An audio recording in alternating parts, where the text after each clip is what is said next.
Welcome, John, to the Pre-Proof Podcast. How are you? Doing well. Thanks, Adam, for the invitation. Yeah, we've known each other for a while here through a common group that we're in called Total Life Freedom by Vincent, and got the opportunity where John said, "Hey, I've actually had some banking experience. I went the self-employed route. You were able to get a bank loan. So, do you mind telling us that story of like, hey, you were in banking a little bit to how you kind of segued into the self-employed environment?" Sure. And it's I don't know that you'd call me in banking, although I was a licensed mortgage broker at one point.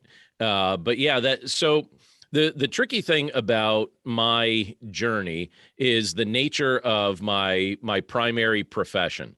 And when so I've been serving as a pastor for 25 years, and there's something weird about when you're serving as a pastor, even though and everybody knows it's not technically self-employed, it operates like it is self-employed, and the way you're paid is like you're self-employed. But then on top of that, that I'm very much involved in entrepreneurial stuff, and so my income, all my income is without something that many people find is an easy tool to prove their income, a W-2. So I don't receive a W-2 for the nature of my work, whether it be in a professional capacity as a pastor or whether it be the entrepreneurial things that I'm doing. And yet at the same time, somewhere along the way, the desire to own your own home comes into play, and you think, okay, well, what process do I have to go through? So I went to banks, and they all turned me down for two reasons. Because initially, when I first went that route, my income as a pastor was not very high, and that's pretty typical for those that are in different forms of ministry. It's not really something that historically tends to pay very well, and even what you do earn, it's very hard to prove. You could send tax returns, but then they're asking you to verify employment different ways and all sorts of things. And so banks would always turn me down, and it used to frustrate me. And so finally I had to rely on the help of different mortgage brokers. And a lot of times that would even have to be a little bit creative. And so, yeah, I mean, eventually it would work out, but it always felt like it was the longest process possible. To the point where I just thought, like, I hope I never have to do this ever again, just because it would be torturous. And you're kind of going back and recalling some past memories. When was this, John? You got a pretty good memory, but remind me and the listeners, when was this that you were going through that process of maybe the denial and when you finally got the bank loan? What year was that about? So I'm 45 now, and this happened when I was 24. But it happened multiple times because I've owned 4 houses during the course of the past 21 years. 2 of them were investment properties, and 2 of them were primary residences. So when I was serving at a church up in Northeast Pennsylvania, I owned a home up there and 2 investment properties. And then I sold everything when we moved down here to Southeast PA, and I bought a house 13 years ago down here where I'm currently living. But yeah, that process, I discovered how hard it would be for me to actually get a traditional lending opportunity when I was 24 years old and decided that I wanted to start buying real estate. Interesting. So you've got a really good story, because a lot of the people that we have on here are like, oh, I couldn't get the bank loan, and it was like, oh, they told me wait 2 years, or this doesn't work, so go try someone else. So I like the fact that you persisted and actually were able to obtain it. And it might be a little bit difficult because you've done, I'll call it owner occupied and non-owner occupied for basically personal and investment properties, because the banks look at that a couple different ways. So from your income, what did that look like? Where, the different self-employed, was that like a Schedule E when you were doing the pastor? If it's not a W-2, was like, did they play you like a 1099 contractor? Like when you were looking at your taxes, your different pay stubs, because it wasn't a W-2, what was like the form that you would most common get, or what does it look like?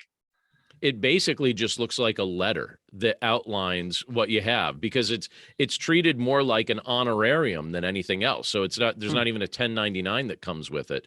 It's a letter that outlines what you have and what you were paid and how it was paid, because there's 2 ways that clergy are paid. There's a similar setup, I believe, based on what I see in certain like tax write-ups and stuff like that, that has a similarity to military.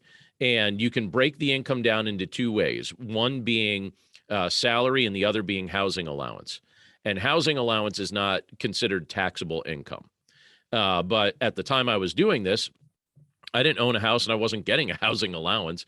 It's just theoretically, that's one way you could break it down, but that's not how they were doing it. I lived in what's typically referred to as a parsonage.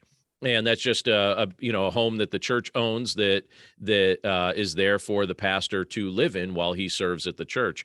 But I also realized that's not a very good long-term strategy from a financial standpoint. My wife and we have 4 children, and I thought, long term, I want to be building equity. I want to be doing things that, if I put it this way, I noticed that many of the men that I was friends with that spent their entire ministries living in parsonages and never owning real estate, almost 100% of the time when they retired, they moved in with their children.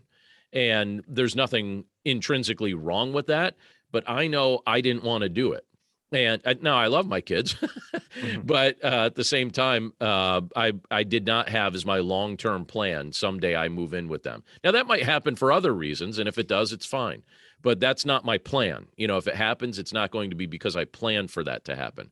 My plan was for my wife and I to have our own home and to be able to, to pay for that and to live in that.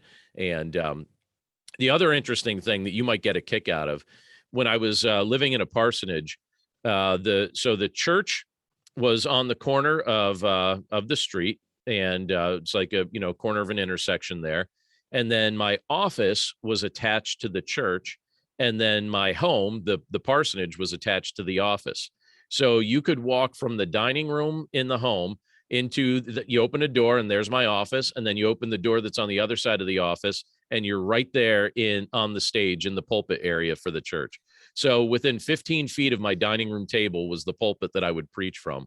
And I actually liked living in that parsonage for the most part, but there's also a very strange aspect of living in a building that is that connected to where you work and where you serve.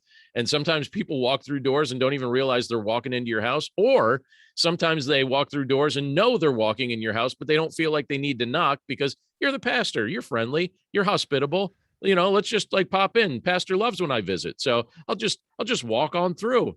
And I remember after a while, my wife and I were like, sometimes this is fine, but sometimes this is also kind of weird.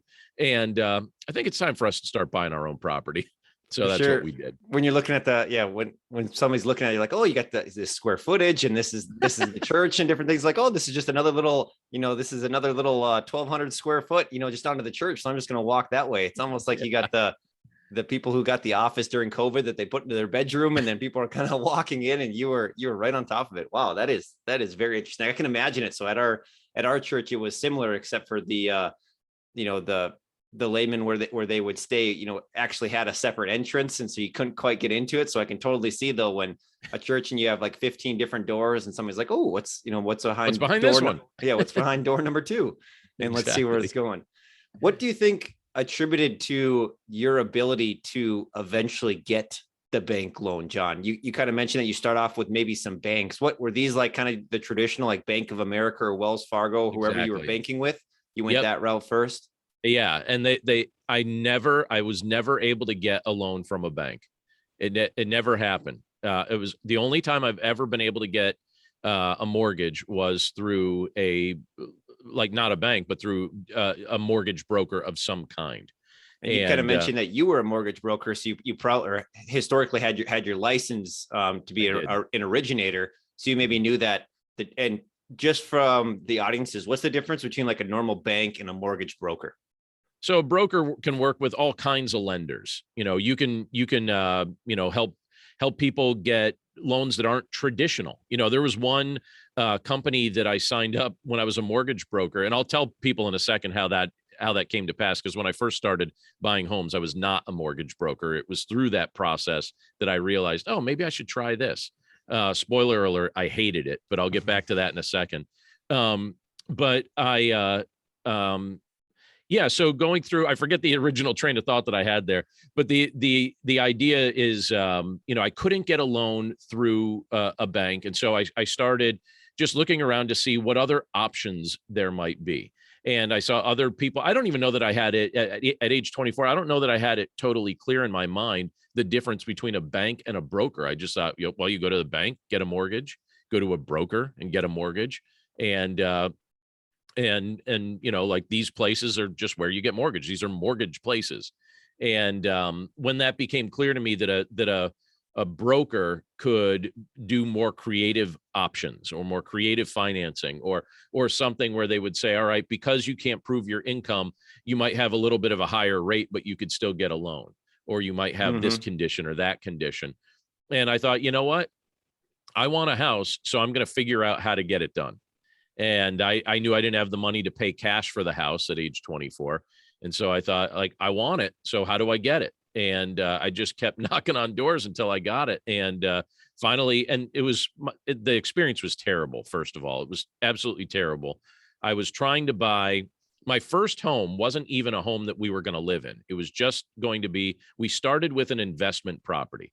But when the bank told me I couldn't get it because I didn't have enough income, I called, I responded to an ad, and I talked to a mortgage broker over the phone. So I never met the guy face to face. And the home I was trying to buy was a foreclosed property.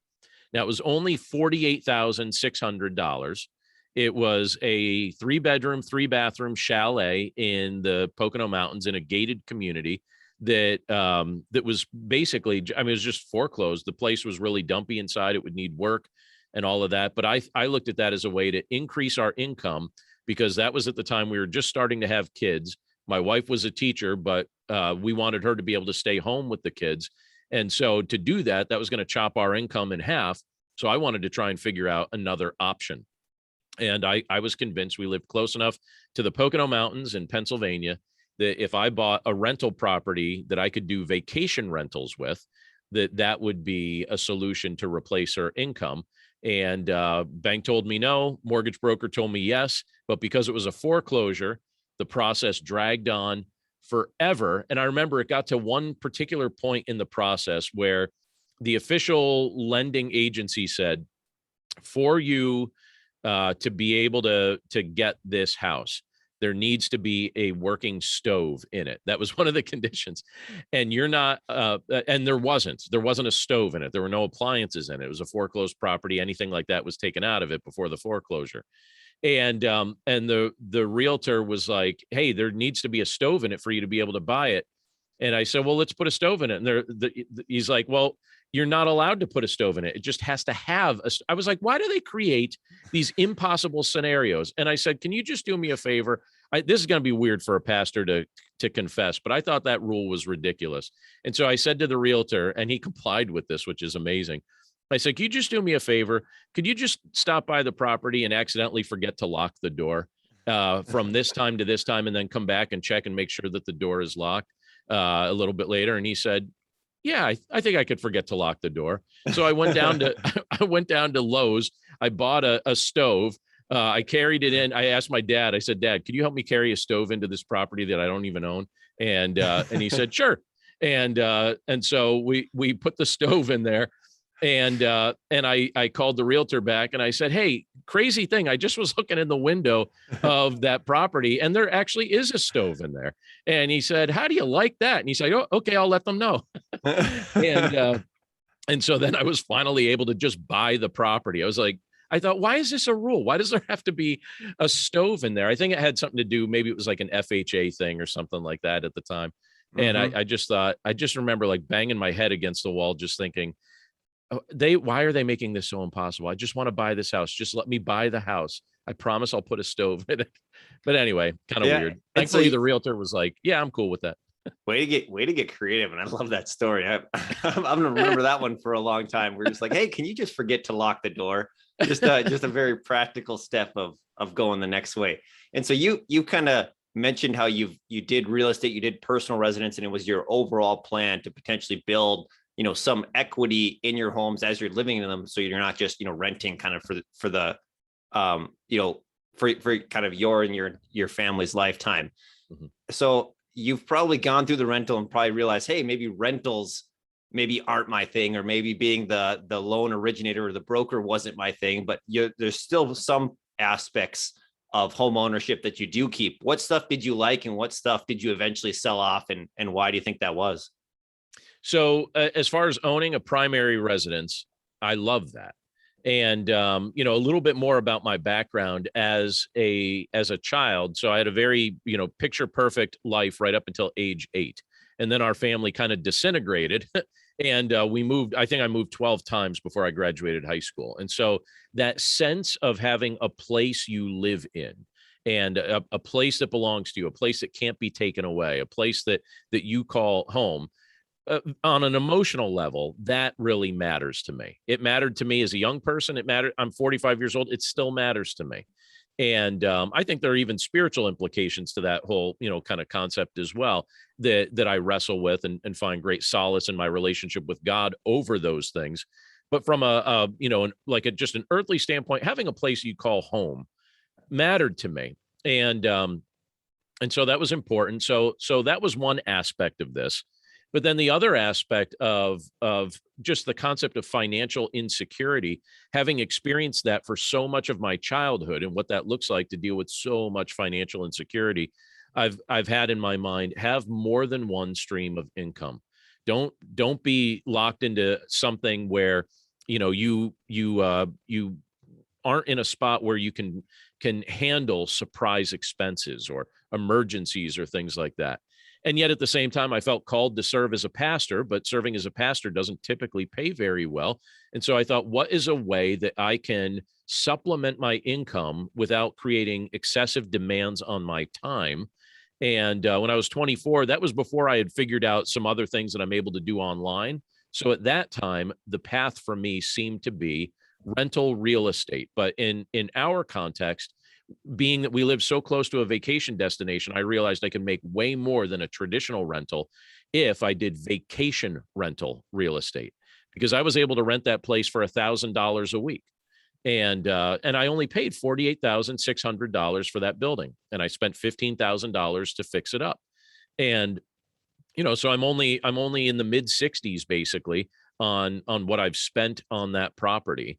And I'm renting it out for $1,000 a week during the summer months. So from Memorial Day to Labor Day, I was renting it out for $1,000 a week. And then during the rest of the year, I'd rent it out for $500 a weekend. And what ended up happening was it replaced my wife's teaching income.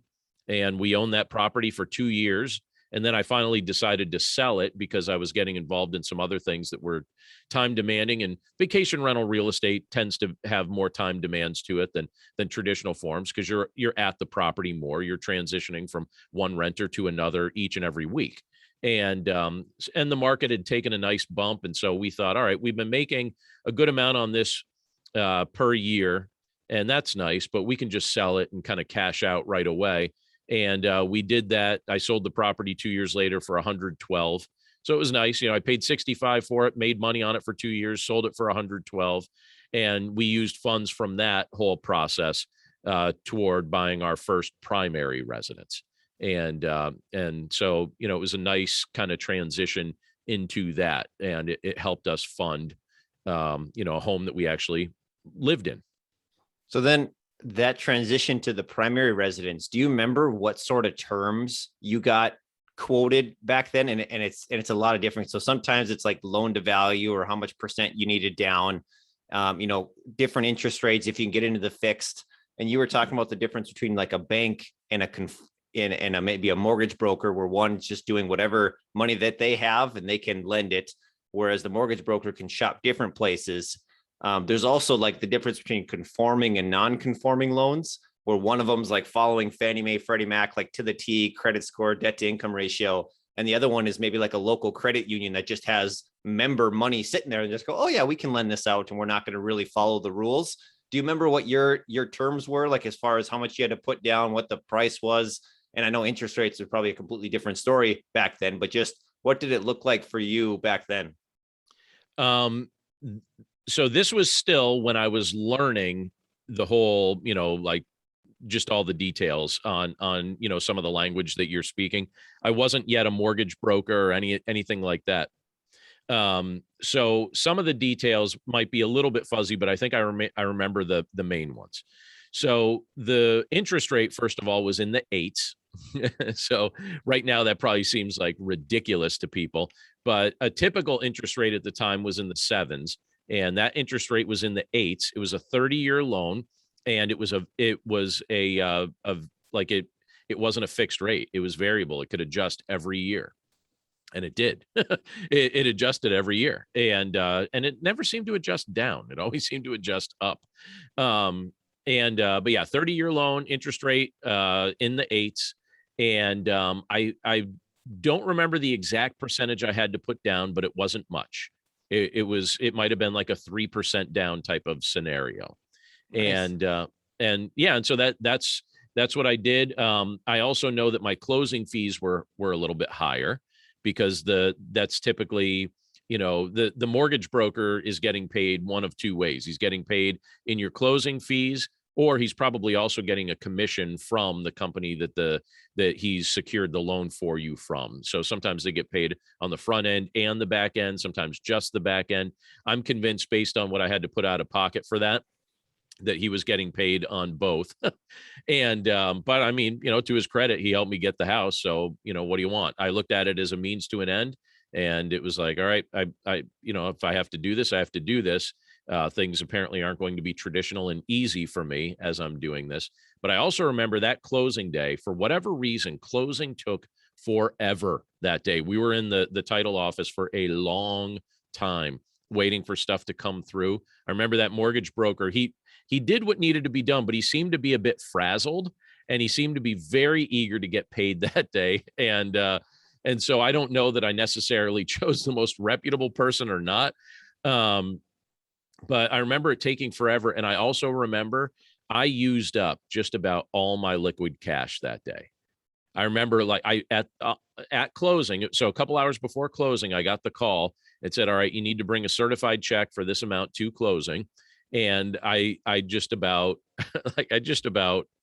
stopped breathing for a minute, because when they told me how much I needed to bring, I had it, but barely.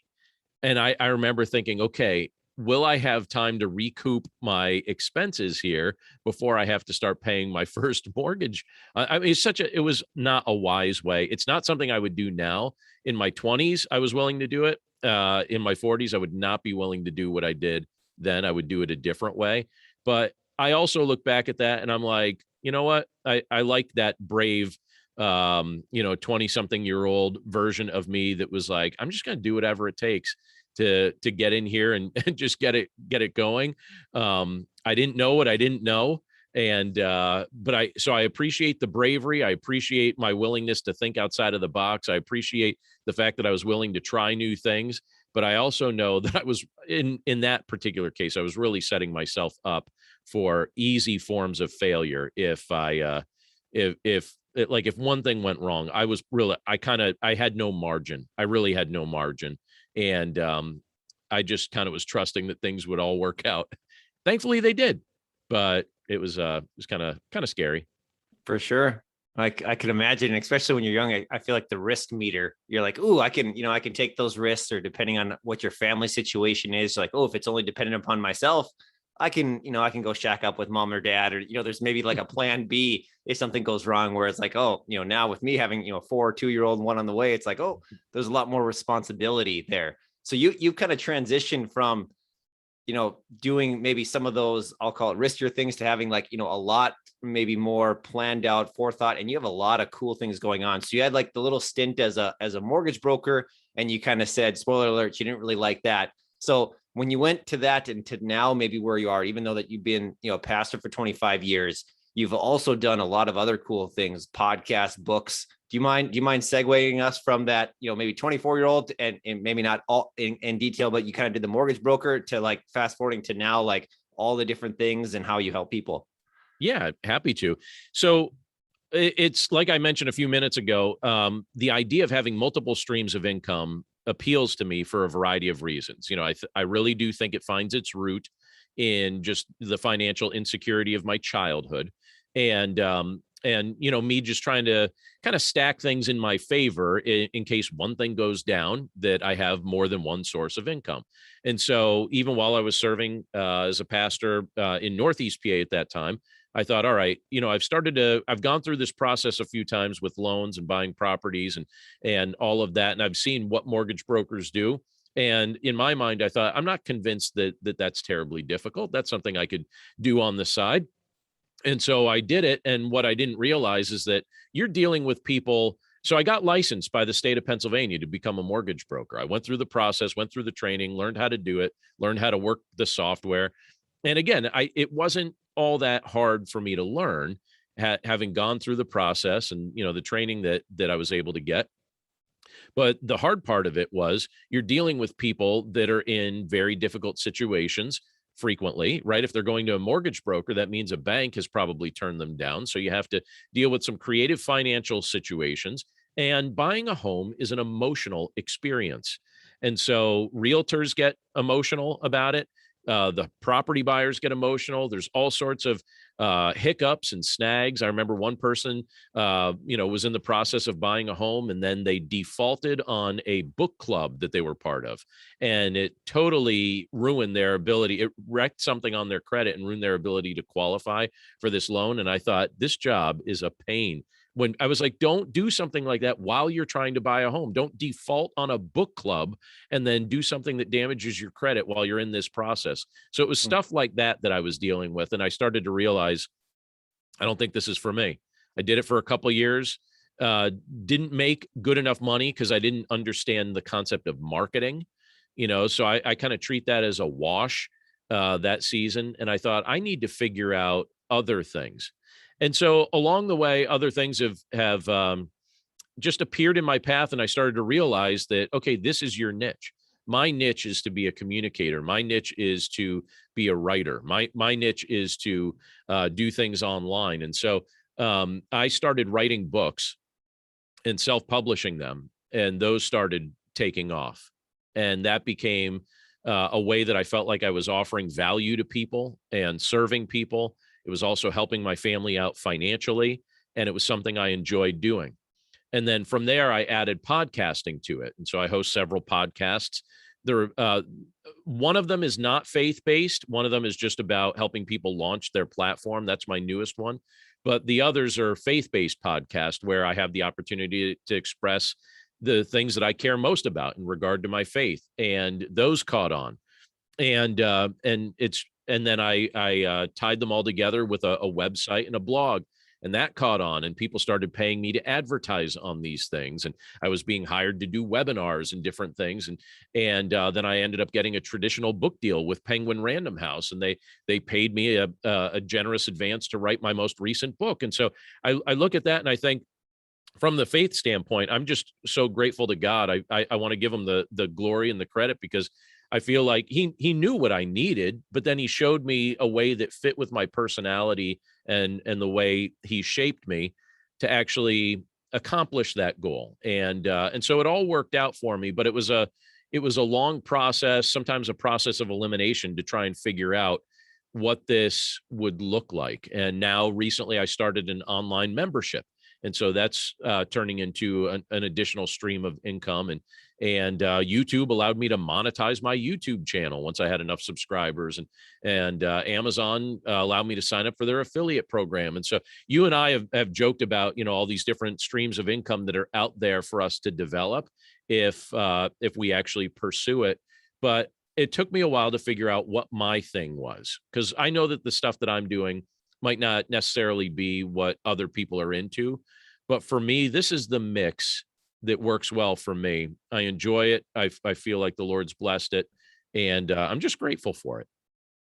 So when people are trying to find you, John, realizing that they can learn, a lot from you on maybe their path to Jesus, they can learn about how to manicure their grass, they can learn about how to, launch a platform. Is there maybe a couple different ways that you prefer to get in contact with if someone was just generally interested in following? Hey, what in the world does John all have going on? Is there a couple different ways that they can get a hold of you? So if they're interested in doing something online where they want to create like an online platform or like an online based business, my membership community is called Platform Launchers. So they would just go to platformlaunchers.com. And that's where I help people start blogs and websites and podcasts and things like that, and teach them how they can monetize those things based on the message they feel most passionate about. Now, for me, the message I feel most passionate about, like you just mentioned there, is my relationship with Jesus. And so my other website, and I would say my main platform, is desirejesus.com. And that's where people can find my books. They could find my blog. They could find links to my other podcasts, and just a variety of things I have there. And people could check that out. That's something I've been building for quite a few years. And that's where all the faith-based content that I'm producing gets linked. And then I also dabble into YouTube, like you said there. I have some videos. It's kind of crazy. I created some videos on lawn care. I wanted them to do well on YouTube, but they ended up doing extremely well. One of the videos I created on how to kill crabgrass it's up over 600,000 views right now. And it allowed me to monetize my YouTube channel. And so, now YouTube and Amazon, because I have an Amazon affiliate link in that video, YouTube and Amazon are sending me residual income every month now that I've decided to teach people how to take care of their lawn. Or recently, this will crack your listeners up maybe, or they'll just think I'm nuts. I don't know. But we wanted to buy a new vacuum. And I don't know if you've priced out new vacuums, but they're ridiculously expensive. And so the new vacuum we wanted to buy was $370. And I thought, wow. And it's the mid-range, because they're like $700 if you get the top end. And I'm like, $700 for a vacuum? Is that worth it? I don't know. I was willing to go with the mid-range.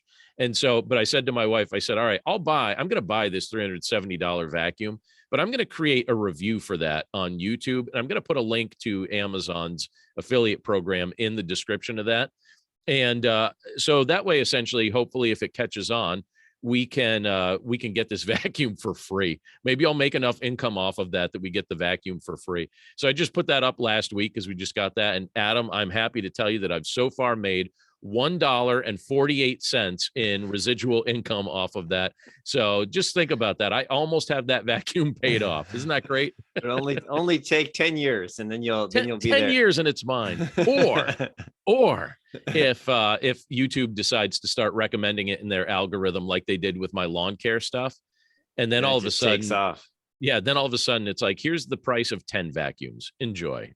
I remember you showing some of your podcast download stats in some of the mastermind groups that we're in. And I can't remember if you coined it, but I remember you saying it. It was like, yeah, it was the 3-year overnight success. Like where you did something, you launched it. And I've read your latest book, Dwell on These Things, which is a fantastic book. How many books have you written? I have written it. We're up to 28 now. 28 books. Well, 28 that are out there. I've got some on my computer that I've never published. So I've got several more that I've written. They don't exist in the outside world yet, but 28 that you can find online. Which is incredible. And then when you think about the podcast and the number of listeners and subscribers and downloads that you get on that, it was really encouraging to see, especially those that are looking at, maybe starting their own platform or getting their own message out. I think it's tough because someone's like, oh, no one wants to listen to me. And like you said, every YouTube video starts with one view. And then like you get to some point and you get to like some critical mass and like, oh, well, then you've kind of made it. And so I always thought that was really funny when you said, yeah, it was just a 3-year overnight success, because it took that long. But a lot of times people don't see it, of you putting in a weekly podcast or a daily podcast, however long it is, or writing the 27 books and then your 28th becomes your bestseller, for whatever monetary goals that you're going for. So I wanted to encourage the listeners, just through your example, on what maybe consistency, plays a role. And so for those that are maybe looking at that platform launchers, anything specific in there for someone that's like, oh, I've been thinking about getting my message out. What are some of the things that are maybe holding people back from maybe taking the first step, do you think? I think we deal with a lot of self-doubt in unnecessary ways, where we elevate other people and we think, oh, that person can do this, but I can't. And one of the things that I've been saying in my own mind since I was a teenager is a very simple 3-word phrase that I've been saying over and over and over again. If somebody else can do it, why not you? Why not you? If somebody else can do this, like, you have a brain, You have abilities. Why not you? And so if other people can have podcasts that have done well, and at this point now we're at 6 million downloads, but that wasn't on day one. We didn't have 6 million on day one. I look back to my first month of podcasting. I had a total of 14 downloads my first month of podcasting. And most of those were from me just checking to make sure it was working. And so I look at that, and sometimes I think, what motivated me to keep doing that when I was my main listener, And but it was hope. I had hope that I knew I was doing the right thing for me, and I knew that what I was producing had value. And so I think it's helpful to just say, why not you? If you've got something unique and valuable and you're willing to stick with it for a while, there's somebody out there that you're going to help. And if that's your motive, that's the thing. Like, it's got to be actually helpful. If you're just doing something for vanity's sake, it's going to fade. You're going to get sick of it and people aren't going to use it. But if you're creating something that's helpful, when I'm creating podcasts or when I'm writing books, I'm trying to solve a problem. I'm trying to offer a solution. I'm trying to encourage people if they're discouraged. And if you provide something that's helpful, people will use it because it helped them. And that's how something really catches on. And so that's what I would encourage people to kind of wrestle with. And maybe in line with that, one of the big things they're going to have to figure out is what's their message. And so one of the things that when we launched platform launchers, and right now we've been hosting the foundation courses for it. So one of the things that we did in the first foundation course is just try and help people recognize, all right, here's your message. Like, here's the thing. Like, here's how you discover what your message is. Here's the thing that people want to know from you, because that's what you're going to base your platform off of. That message that you feel passionate about, that thing that if someone says to you without any preparation, can you talk about this for 30 minutes with no preparation? And can you be enthusiastic the whole time that you're talking about it and give us lots of good details? We all have something like that where our knowledge and experience kind of meet up with our passions. And we could talk for 30 minutes or maybe more about something. If someone asked Adam, Adam, can you tell me about how I can buy my first home? And I need a creative way to do it because I don't fall into the traditional boxes. And can you just spend a half hour telling me how different ways that could be done? I'm convinced you could go way beyond a half hour, because that's your message. You're passionate about it. And it's a way that you figured out, I help people with this. And so that's a good feeling when you're helping people. I have friends that Adam, by the way, those of you listening, I have at least 2 friends in my life that Adam has helped them buy their house. And I'm saying at least 2 because there's probably others he's helped that I didn't realize he's the one that helped them. But the point being, I've seen the help you provide and I've seen the passion that you have for your message. And so when people come to me and they're saying, hey, I want to develop an online platform, that's what I try and help them discover right away, because the whole thing's going to be built on that. And then we figure out, all right, what are the ways you want to deliver this? And since I've tried to deliver my message in 37 different ways, we just kind of walk through the process, what their mix will be based on the ways they like delivering it. And it's a lot of fun. We just started it not long ago, and it's off to a good start. And I get really excited about it. So yeah, and the cool thing is if people want to try it out right now, it's free. During the foundation phase, I just made it free. So platformlaunchers.com, that's where you go check it out. And I'd love if people just jump on board and try it out. Even if you cancel after the free period, just come and get the free content. And if there's something that you can offer as a suggestion in the community forums that helps somebody else, that's a win for everybody. And why not take advantage of that? I feel like whether or not you're specifically feel like you're called to share your message, or you're trying to just wrestle with, like, what a good just idea of be like, hey, if there was a single message that I, felt called to put on this earth to put out, what do you think that message would be? And that goes pretty deep, because you could sit on that at the beach. You could think about that for a long time and think about it. And there's some people that, like you said, maybe have found it and really know them, like, okay, this is my message. And now it's just a matter of kind of how.